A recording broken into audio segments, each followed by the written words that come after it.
I knew that failure wasn't an option. And so there's like this superpower that comes with that to say, okay, I've got this. I'm going to put my big girl pants on, whatever this mountain is, like we're going to climb it. And what's the solution? And I'm not taking no for an answer. Welcome to the Spirit and Soul Podcast. Your life is about to get a soul-based makeover. Discover what it is to live intentionally, manifest your best life, and release what holds you back with your host, Tiffany Cohen from Spirit and Soul Studio. In this podcast, we're talking all about manifesting, magic, crystals, and more.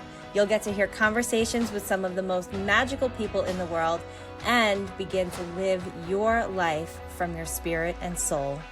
Let's get started. Hello, and welcome to the next episode of the Spirit and Soul Podcast. I'm your host, Tiffany Cohen, and today it is my honor to welcome Suneera Madhani to the podcast. Suneera, welcome. I'm so happy you're here. I'm so happy to be here today too. You're just so incredible. And I can't wait to spend any minutes, any time that I get to spend with you. I always leave so happy. So I'm so grateful to be here with you today. Oh my gosh. Thank you so much, Suneera. And I love spending time with you. And just, you've done so many incredible things in your life. And whenever I'm in your presence and I look around at the people that you brought together and just like everything, just your energy, you just radiate and shine. So I love being in your energy, in your presence. Suneera, why don't you tell everybody a little bit about yourself, what you do, and your story? Yeah, I mean, where to begin? I am a serial entrepreneur. I have successfully built multiple companies, but in 2021, I exited Stax Payments, which was my first baby and my first company. It was a financial technology company. So I built software. I built the first subscription-based payment processor. It's boring tech. I think it's sexy, but boring financial technology, but it was super disruptive, incredibly impactful. We did 40 billion in payments through a platform that I almost didn't create and exited the company as the first female unicorn out of the state of Florida. I sold my company for 1.1 billion, one of 27 women to ever start and exit a company, like founder to CEO, beyond a billion. And so that was just such a journey, wild. Like it was like incredibly hard and difficult and all the things that you can imagine. And at the same time, I'm so grateful for all the learnings. And I grew up in the business. So I pretty much was the age of 25 to 35 in that business. That was my first baby. Became a mother along the way. So I had 2 daughters. I have a, thriving marriage. I've been with my husband. He's my college sweetheart. I am extremely passionate about serving women and female founders and women in business in particular, because in 2020, as I was exiting my company and I was, pretty much every article, accolade, stage that you can think of, I've been on and was speaking a lot on, just building and scaling a business to unicorn and building and scaling a business with venture capital and raising capital and all the things. And I read an article in 2020 in Forbes that said less than 2% of female founders ever break $1 million in revenue. And it really caught me completely off track there, because when I was speaking on stages, everyone was wanting to ask me how I raised venture and the gap in venture capital, and that 2% of female founders ever got venture capital. But 50% of businesses are started by women and less than 2% ever hit $1 million. And so I felt like there was a gap in actually the conversation that was happening around women in business. And it's not just about venture. We need to talk about why women are starting companies and not building them, beyond $1 million. And so that became a topic that I really wanted to go explore. I was really active on social media during that time, just sharing my founder's journey and building a company and, raising 2 tiny humans at the same time. So I was just active in sharing my life on social. And CEO school, I didn't go to CEO school. Every day I showed up for a job that was harder than the one I had yesterday. And it turned into a podcast because I was tired of listening to how he built it. And I wanted to know how she built it and how she scaled it beyond the million.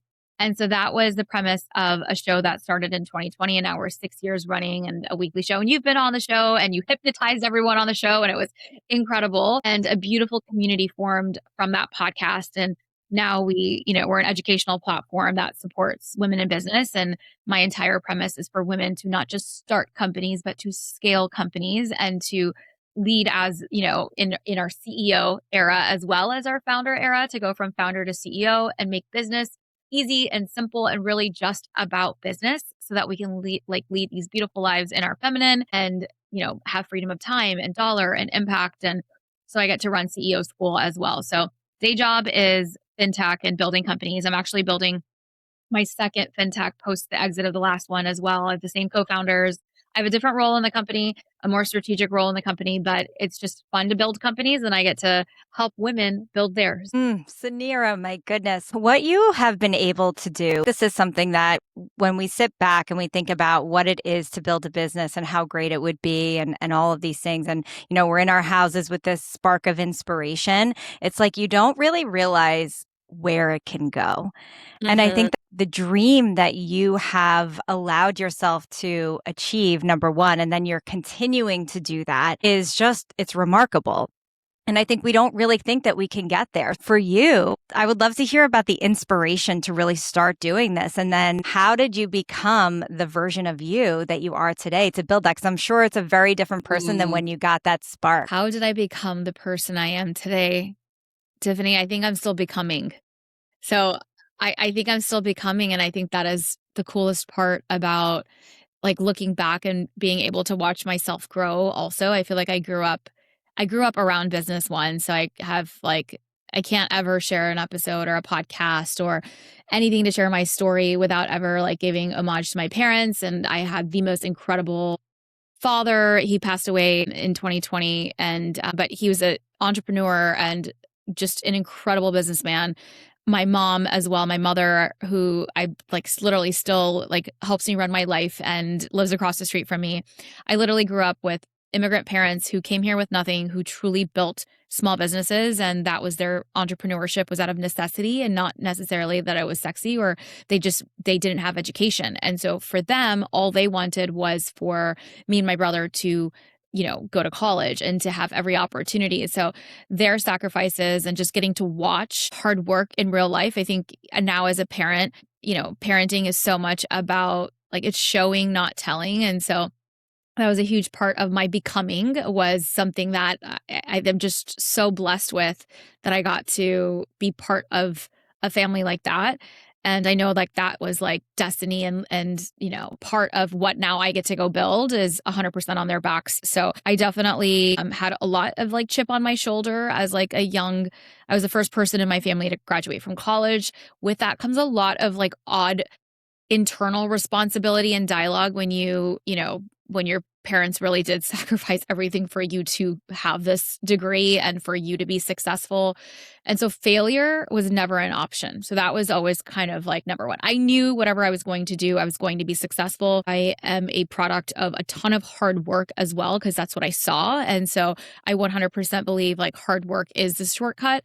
And I know this is a spirit podcast and there's a lot on alignment and manifestation and finding our ways to align the stars with it. And I do believe that there is if you are in your mission and in your alignment and you do the work is when the magic happens. And so that was a big part of my becoming, I guess, was I was young and just trying my best not to fuck it up. I don't know if I can swear here, but that was, yeah, you can. That was literally all I tried to do every day was not fuck up what I had because the business was scaling and growing. The things that we were putting in motion were working. And of course, there was a ton of challenges, but I knew that the opportunity was mine to lose. And so every day I showed up for a job that was harder than the one I had yesterday. I didn't go to CEO school. I was hell bent on the fact that I wanted to exit the company and be the CEO of the company.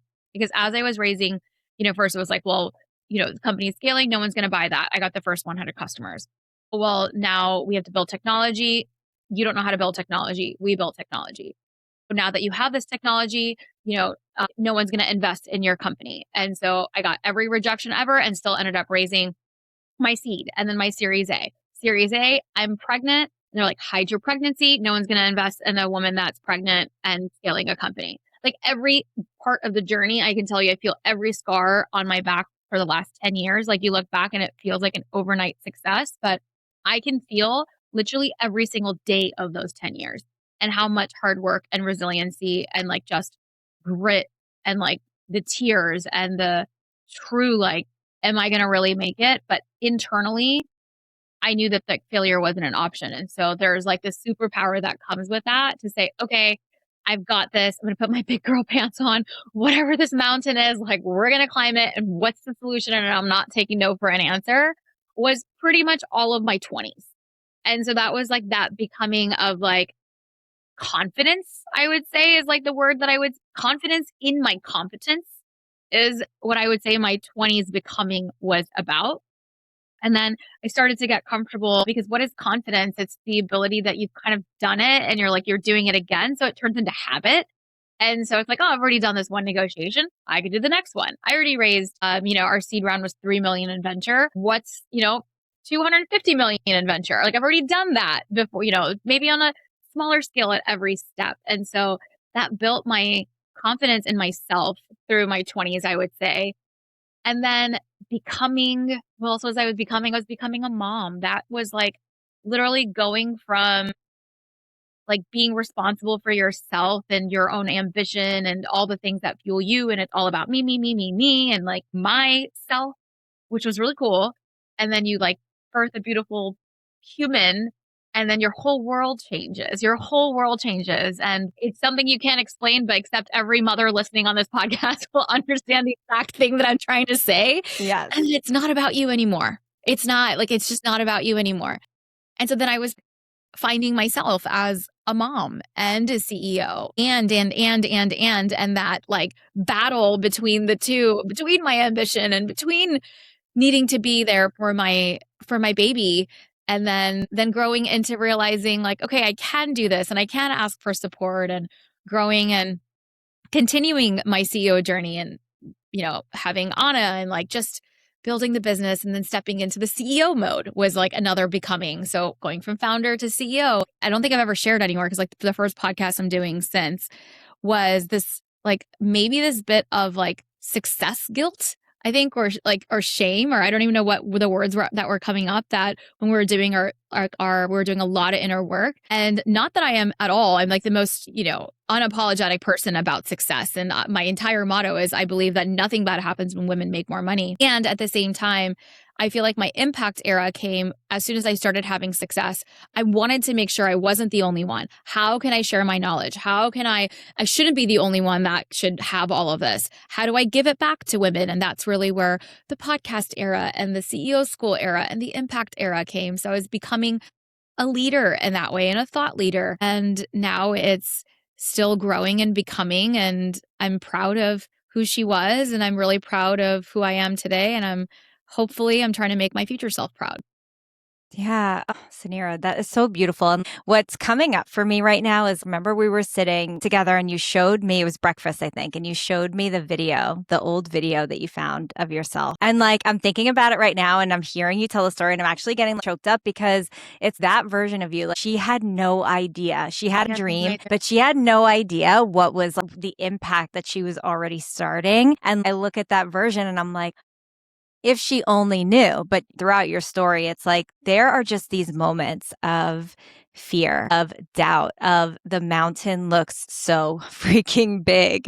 How am I going to climb this mountain? And with babies on your back, and doing it all. And it's like, but once you set your mind to it and show yourself you can do it, you can do it. You see you can do it. And we get in our way. It's not even just us, we get in our way.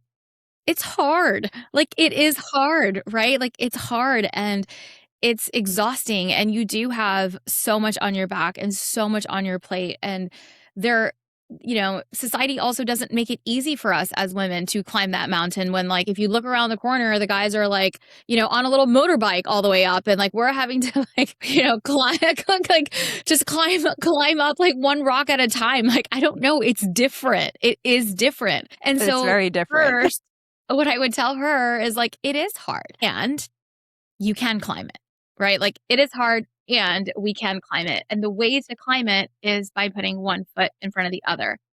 And truly, it's not about looking up, and it's just about looking ahead. And I think that that is something, and it is a mindset to be able to do that, it's good to zoom out. And it's great to have that vision. And also, it's important to know, like, what's the next point that I just have to get to? So instead of worrying about the top of the mountain, what is that next mile marker that I need to get to? And I think that is where sometimes as women, we do get lost because we're handling so much. We're trying to, like, there is a lot. We see that vision and we're not able to just break it down and just focus on that short endpoint.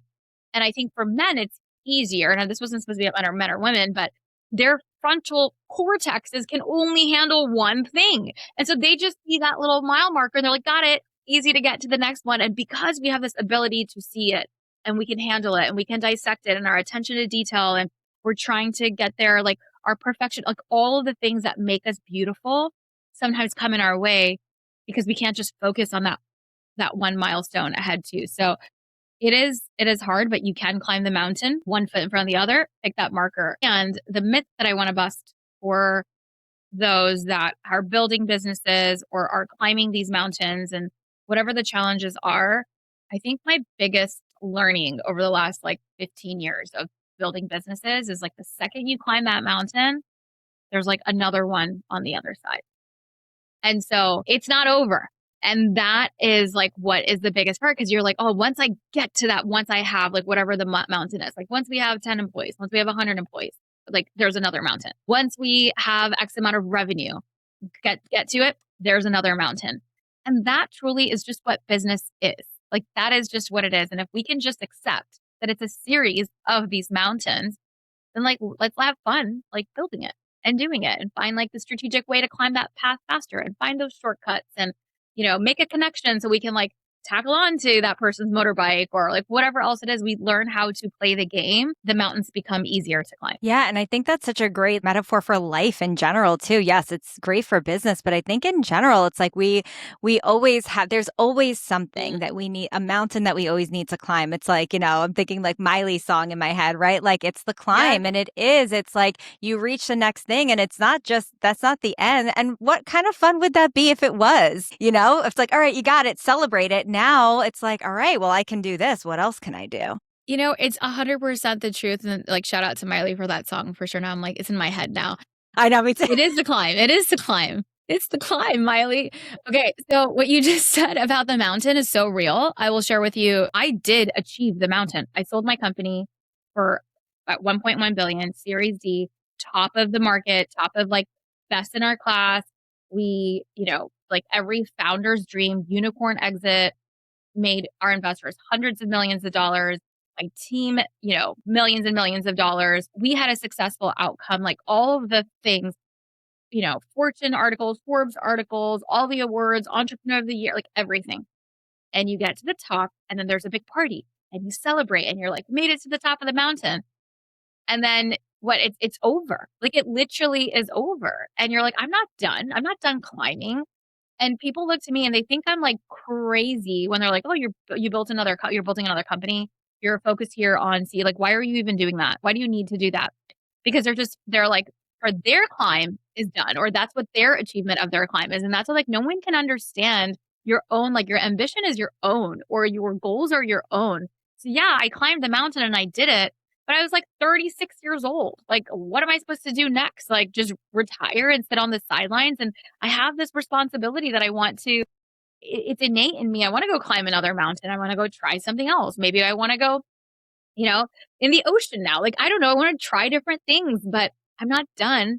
And I'm not, but it is like once you climb it, it's actually a really, like, it's the most weirdest place to be. I actually went into like full depression post my exit because I was like, who am I without the mountain? Who am I without this thing that I have to go do? And it was a lot to sit with until I'm like, no, like I'm not done. I accomplished something. I'm proud of that.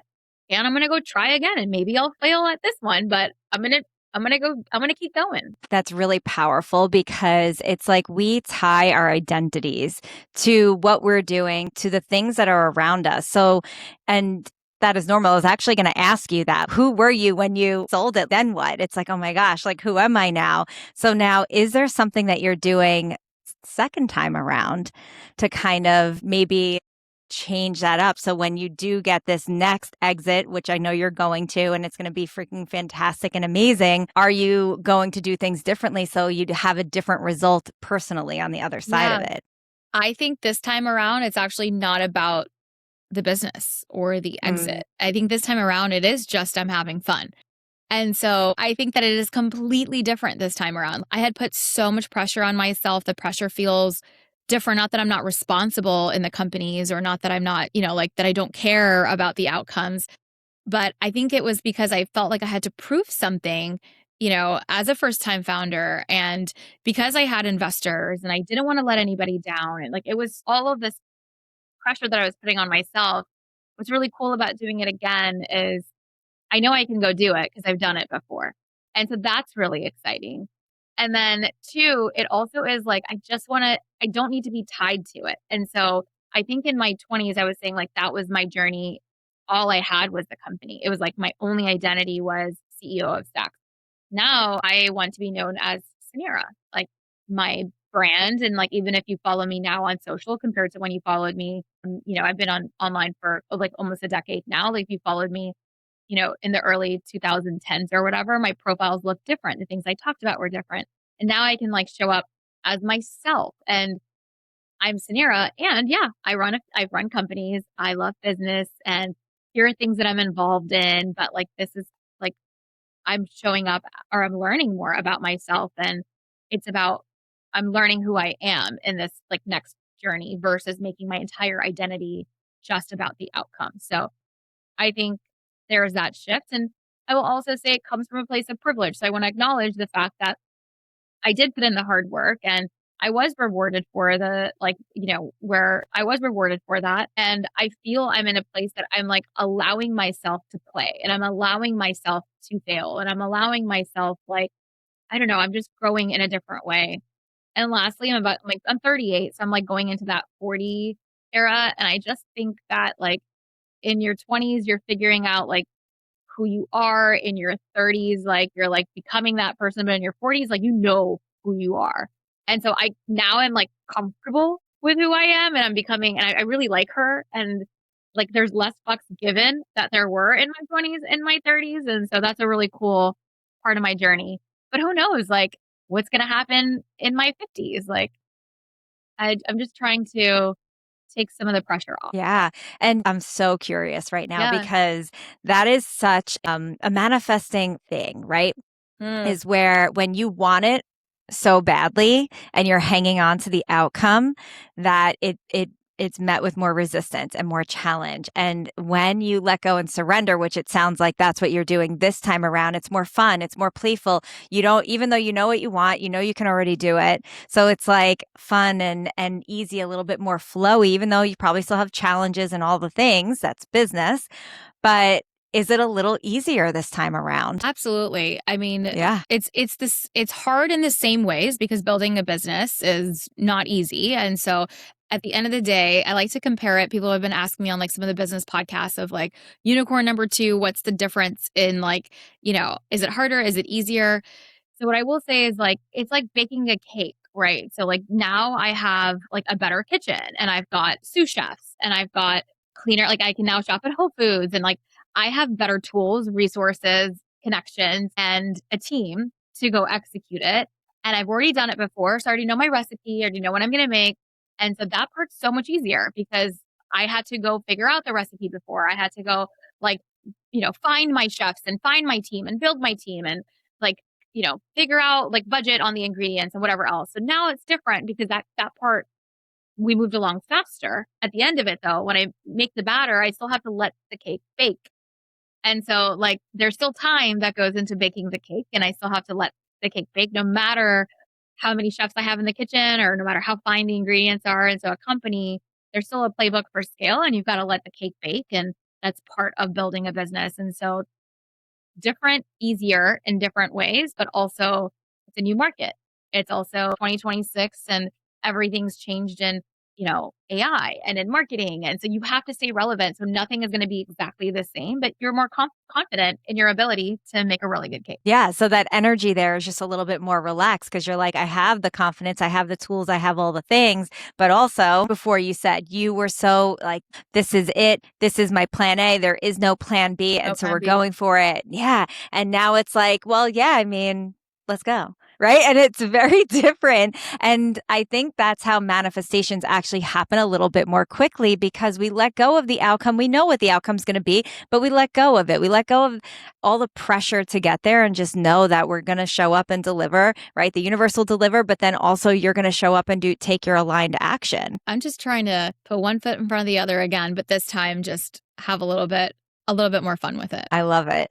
So, Suneera, what else is going on? I mean, you have so much going on, right? But now we have CEO School where you're really helping all these women. Like, talk to us about that. What's happening there? Yeah, it was, as I mentioned, it was a podcast that was started in 2020. So go listen. It's if you are in business, definitely go listen. It's a very different perspective on business. It's CEO School, so it's very like action oriented, educational. Like it's my style. You're gonna like feel like you can run through a wall after every episode, but I also give you the tools to like what happens next for you to do it. So that's CEO School from a podcast perspective. And then we created a founder to CEO accelerator. It's a 12-week accelerator.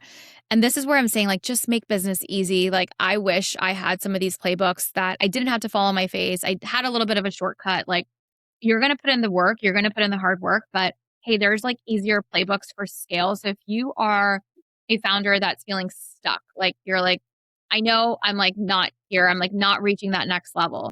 There are 6 areas of scale in your business that I want to audit. And I give you those tools to audit and I give you the playbooks like that you can apply immediately that will unlock that next level of scale. And it's pretty much always through people, process, and profit. So there's like 6 different pillars. And CEO School is like going from founder to CEO is saying, okay, I'm going to put the emotion aside, which founder mode is amazing. It's what makes us women like so passionate and our why and our purpose and our care and the attention to detail that we put.